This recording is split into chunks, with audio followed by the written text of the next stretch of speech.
아빠, 엄마, 뽀뽀.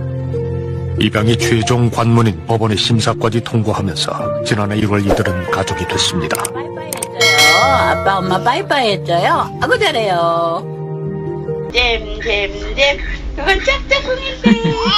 Nah, oke, sekarang kita bahas beberapa video rekaman penyiksaan yang sudah pernah mereka buat, di mana di dalamnya itu ada Jung In. Konon total itu sekitar ada 800 video rekaman yang direkam oleh Jang dan An selama mereka menyiksa Jung In, baik physically atau mentally.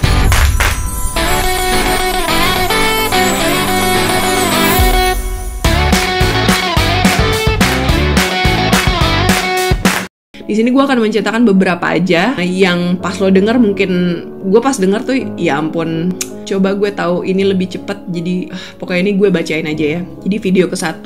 Di video ini dimana Jung In mencoba berdiri dengan kaki yang misah, jadi kayak mau mencoba untuk split. Dia mencoba berdiri dengan nafas yang berat, jadi dia mencoba membuka kakinya melebar dan semakin melebar, jadi kayak mau split gitu loh. Dan dalam proses ini tuh, dalam video tersebut terdengar instruksi dari si Jang. Nah, Jung In itu mencoba bernafas lagi, walaupun berat, sambil salah satu tangannya megang perutnya. Mungkin dia kesakitan ya. Mungkin di sini perutnya tuh udah mulai ada pendarahan atau sudah mulai berdarah. Jadi dia nyoba untuk ngekip badannya itu tetap seimbang. Cuman ya lo pikir aja, itu pankreas lo udah mau putus. Cuman dia akhirnya jatuh tapi dia langsung bangkit. Dia langsung bangkit berdiri sambil mukanya itu menatap si Jang dengan penuh ketakutan. Video 2. Video ini tuh diambil di hari ketika Jung In meninggal. Pagi-pagi, jadi Jang manggil Jung In, "Sini, cepetan!" Dan ngulang instruksi itu berulang kali tanpa peduli Jung In yang kesakitan buat jalan. Guys, di sini gue ingetin ke lo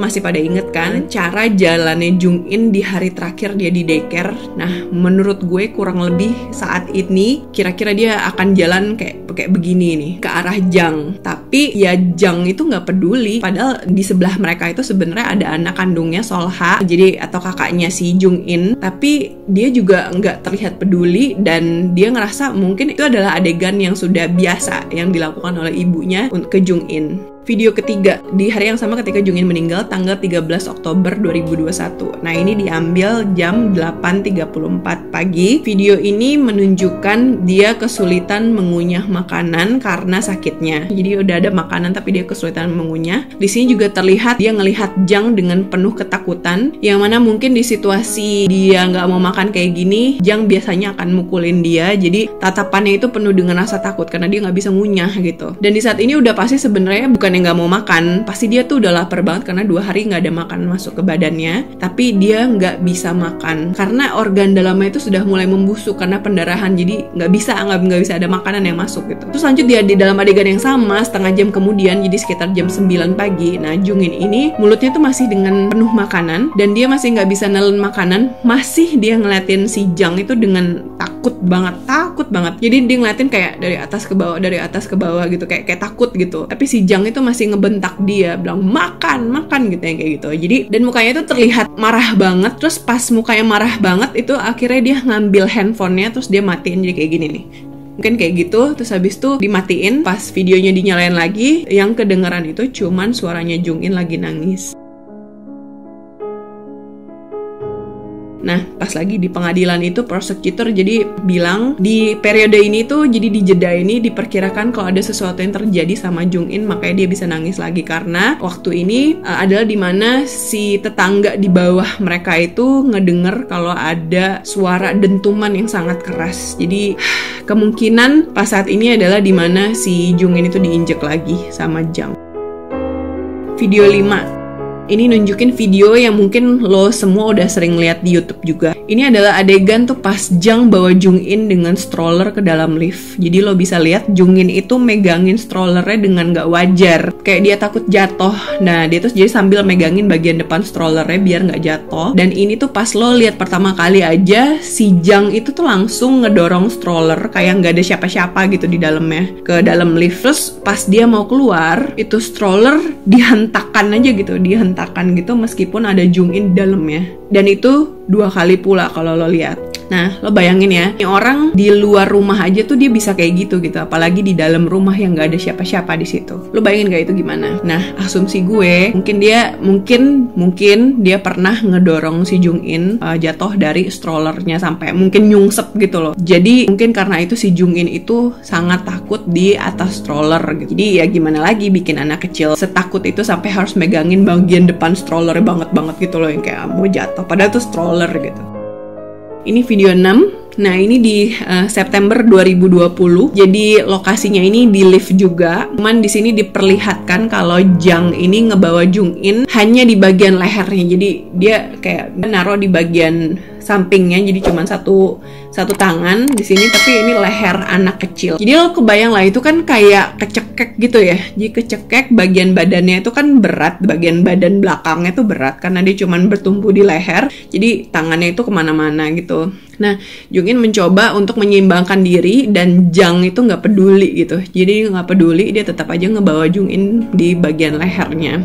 Pakai satu tangan ya, jadi di sebelah sini gitu si Jung In-nya. Dan di sini terlihat ada Solha juga, anak kandungnya. Jadi gue nggak ngerti ya, maksudnya dia tuh menyiksa anak kecil yang lain di depan anaknya. Dia tuh nggak tahu ya impact psikologisnya itu akan kayak gimana gitu ke anaknya.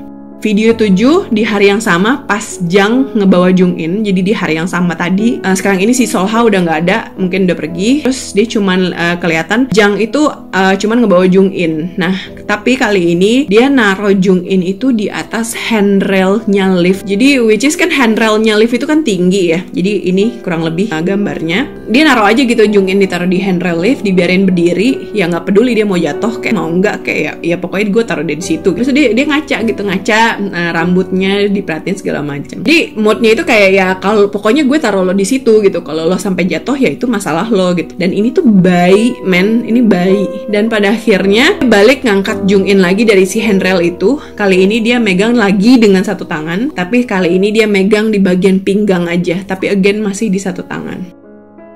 Video 8. Ini video yang menurut gue sangat sedih sih. Even gue nggak nonton videonya karena emang nggak dipublish untuk umum.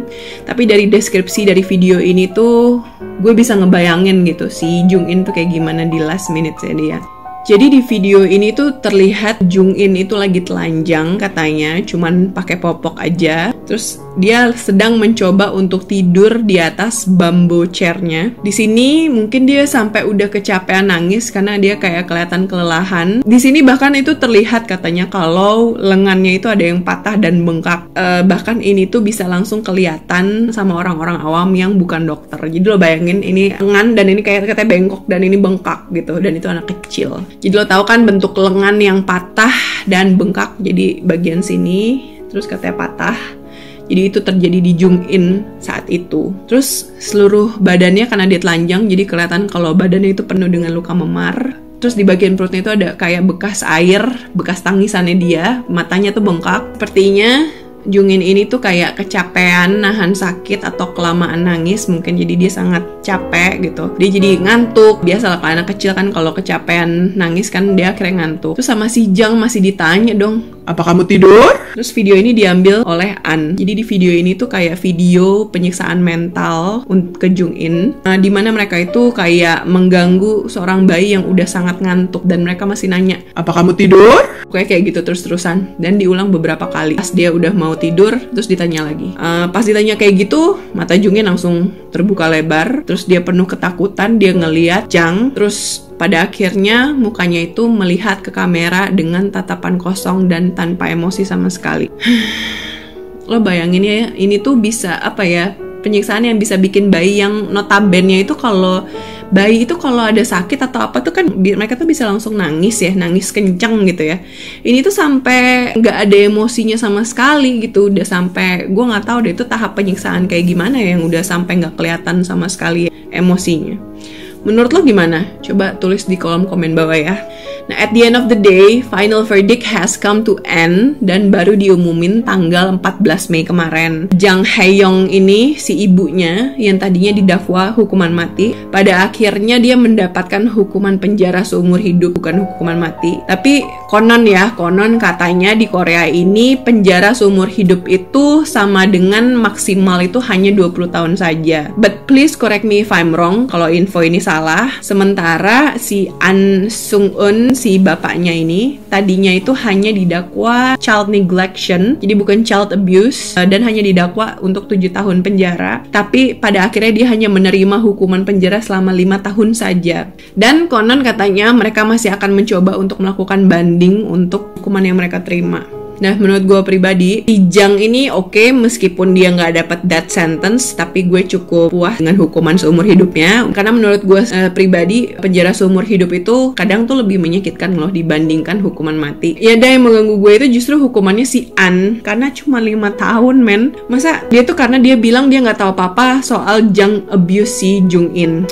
Come on, man. Come on, maksudnya lo tuh suami istri gitu. Masa lo tuh sampai nggak tahu sih kalau istri lo itu melakukan abuse ke seorang anak kecil gitu. Lo tuh tinggal bareng kan sebenarnya kan. Atau mungkin dia juga turut andil dalam abuse ini. Kira-kira apa ya yang dia lakukan ke Jung-in? Dan menurut lo hukuman kayak gimana yang paling cocok buat An? Jadi kira-kira sekilas rangkuman gue untuk kisahnya Jung-in kali ini. Jadi semoga kalian semua terinformasi dengan baik. Dan guys, please be aware. Jadi kalau kalian melihat ada tanda-tanda child abuse di sekitar kalian, coba segera laporkan ke pihak berwajib dan make some noise. Okay guys, so if you enjoy this video, please don't forget to comment, like, share, and subscribe this channel. So see you in my next videos. Bye-bye!